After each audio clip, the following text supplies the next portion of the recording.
दोस्तों नमस्कार। Modern history series में आपका स्वागत है। आज मॉडर्न हिस्ट्री में 35 क्लास है, 35वीं क्लास है। आज की क्लास में हम दिल्ली में हुए क्रांतिकारी घटनाओं के बारे में पढ़ेंगे, साथ ही पढ़ेंगे पंजाब, उत्तर प्रदेश और मद्रास में हुई क्रांतिकारी घटनाओं के बारे में।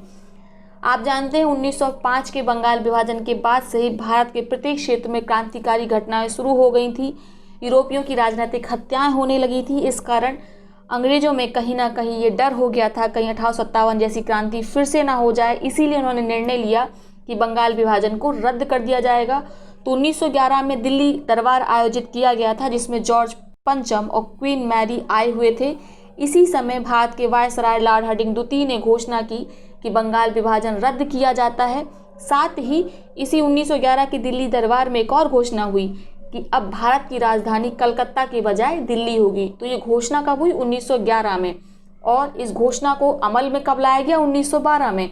तो यानी भारत की राजधानी कलकत्ता से दिल्ली कब हुई? 1912 में। और ये घोषणा 1911 में ही हो गई थी। ये दोनों चीज़ आपको याद रखनी है, ठीक है। चूंकि अब राजधानी परिवर्तित हो चुकी थी, इसीलिए लॉर्ड हार्डिंग द्वितीय 1912 को कलकत्ता से दिल्ली के लिए चल दिए अपने लाव लश्कर लेकर। जैसे ही वो दिल्ली के निकट पहुंचते हैं, चांदनी चौक में उनके काफिले पर बम से हमला हो जाता है, जिसके कारण बहुत से लोग घायल हो जाते हैं और कुछ लोग मारे भी जाते हैं। किंतु लॉर्ड हार्डिंग द्वितीय बच निकलते हैं। हार्डिंग की हत्या के षड्यंत्र में मुख्य भूमिका किसकी थी? रासबिहारी बोस की थी, सचिन सान्याल की थी। इसमें अन्य लोग भी शामिल थे। तो पुलिस ने लगभग 13 लोगों को गिरफ्तार किया, जिनमें बसंत विश्वास, बाल मुकुंद, अवध बिहारी, मास्टर अमीचंद को फांसी दे दी गई और शेष को देश से निर्वासित कर दिया गया। ठीक है, निर्वासित किन किन को किया गया था? दीनानाथ को, हनुमंत शाह को, बलराज आदि को। चूंकि अब षड्यंत्र का रहस्य खुल चुका था, तो रासबिहारी बोस के लिए भारत में रुकना खतरे से खाली नहीं था। इसीलिए वे जापान चले जाते हैं और जापान से ही अपनी क्रांतिकारी गतिविधियों को जारी रखते हैं। यहाँ पर इन्होंने सुभाष चंद्र बोस की मदद की थी आज़ाद हिंद फौज की स्थापना में। और रासबिहारी बोस ने 1912 में इंडिया इंडिपेंडेंस लीग की स्थापना जापान में की। याद रखिएगा, ठीक है। 1942 में इंडिया इंडिपेंडेंस लीग की स्थापना रासबिहारी बोस ने जापान में की। जो सचिन सान्याल होते हैं वो किसी प्रकार बच निकलते हैं और आगे जाकर हिंदुस्तान रिपब्लिक एसोसिएशन की स्थापना करते हैं, जिसके बारे में हम पढ़ेंगे।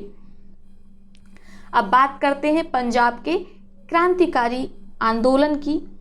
पंजाब में क्रांतिकारी घटनाएं आंदोलित हो रही थी, क्योंकि भारत के प्रत्येक ही क्षेत्र में ऐसा माहौल बना हुआ था, क्रांतिकारी आतंकवाद का उदय हो गया था। तो जैसे ही सरकार ने पंजाब प्रांत में कर की वृद्धि की, तो अजीत सिंह एक व्यक्ति थे, उनके समर्थन में बहुत सारे लोगों ने विरोध कर दिया और बाद में इस विरोध का स्वरूप आतंकवाद हो गया। और 1907 में इसी कारण अजीत सिंह को देश से निर्वासित कर दिया गया। लेकिन देश से निर्वासन के पूर्व ही अजीत सिंह ने अंजुमन ए मोहब्बिबाने वतन एक नामक एक क्रांतिकारी संगठन की स्थापना की थी। साथ में भारत माता नाम से पत्र का संपादन भी किया था। तो याद रखिएगा, भारत माता पत्र किसका है? अजीत सिंह का है। ये पंजाब के निवासी थे, ठीक है। इन्होंने कई क्रांतिकारी लेख लिखे थे इस पत्र के थ्रू, ठीक है। लोगों के अंदर राष्ट्रवादी भावना जागृत की थी। उसके बाद पंजाब के क्रांतिकारी आंदोलन का जनक किसे कहा जाता है? याद रखिएगा, जतन मोहन चटर्जी को। इन्होंने 1904 में भारत माता सोसाइटी नामक एक गुप्त संस्था की स्थापना सहारनपुर में की थी। ये इंपॉर्टेंट है, बिल्कुल याद रखिएगा। लाला लाजपत राय को आप जानते हैं, ये पंजाब से ही थे। इन्होंने पंजाब में क्रांतिकारी घटनाओं को बढ़ाने में बहुत योगदान दिया। इन्होंने अपने पत्र पंजाबी के माध्यम से आम जनता को अपने शोषण तथा उत्पीड़न के विरुद्ध आवाज उठाने के लिए प्रेरित किया। तो याद रखिएगा, ठीक है। उसके बाद क्या होता है? अंग्रेज बिल्कुल बौखला उठते हैं और अंग्रेजी सरकार ने क्रांतिकारियों को दबाने के लिए 1907 में एक कानून बनाया, जनसभाओं और भाषणों को रोक दिया। और इसी कानून के तहत अजीत सिंह को देश निकाला दे दिया और उठाकर लाला लाजपत राय को जेल में डाल दिया। इन्हीं घटनाओं से लाला हरदयाल बहुत दुखी होते हैं, ठीक है। उनका हृदय द्रवित हो उठता है और वे भारत से कनाडा चले जाते हैं, याद रखिएगा, ठीक है। और बाद में संयुक्त राज्य अमेरिका से ही अपनी क्रांतिकारी गतिविधियां चालू रखते हैं, शुरू रखते हैं। यहाँ पर वो गदर आंदोलन चलाते हैं। गदर आंदोलन पे हम कल या परसों क्लास लेके आएंगे, इसीलिए आप हमारी क्लासेस को रेगुलरली फॉलो करते रहा करिए, ठीक है।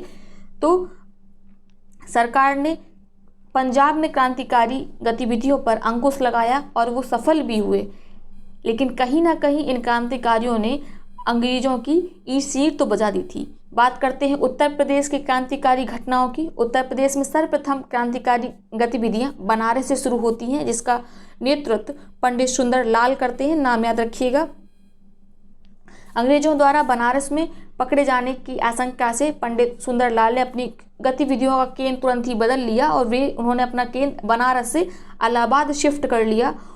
यहीं से इन्होंने 1908 में कर्मयोगिनी नामक पत्र का प्रकाशन आरंभ किया। ये पूछा जाता है कर्मयोगी समाचार पत्र कहाँ से प्रकाशित होता था, तो याद रखिएगा 1908 में पहली बार तो प्रकाशित होना शुरू हुआ था और ये इलाहाबाद से प्रकाशित होता था। प्रकाशक कौन थे? पंडित सुंदर लाल, ठीक है।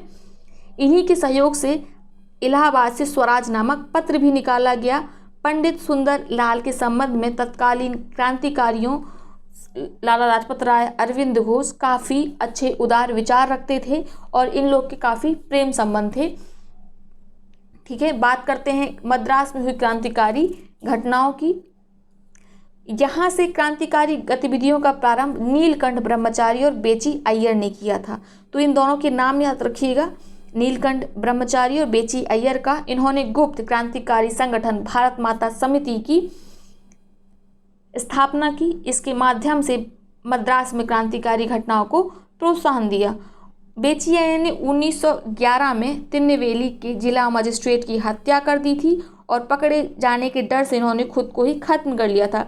एक्चुअली इन्हें पकड़े जाने का डर नहीं होता था, इन्हें डर होता था कि इनको प्रताड़ित किया जाएगा, उसके बाद इनके साथियों का पता पूछा जाएगा, इसीलिए वो अपने आप खुद की ही हत्या कर लेते थे, ठीक है। तो ये हैं आज की प्रमुख घटनाएं जो हमने पढ़ी। कल की क्लास ज़रूर करिएगा, इसी की आगे कंटिन्यूएशन में होगी। तब तक के लिए बहुत बहुत धन्यवाद।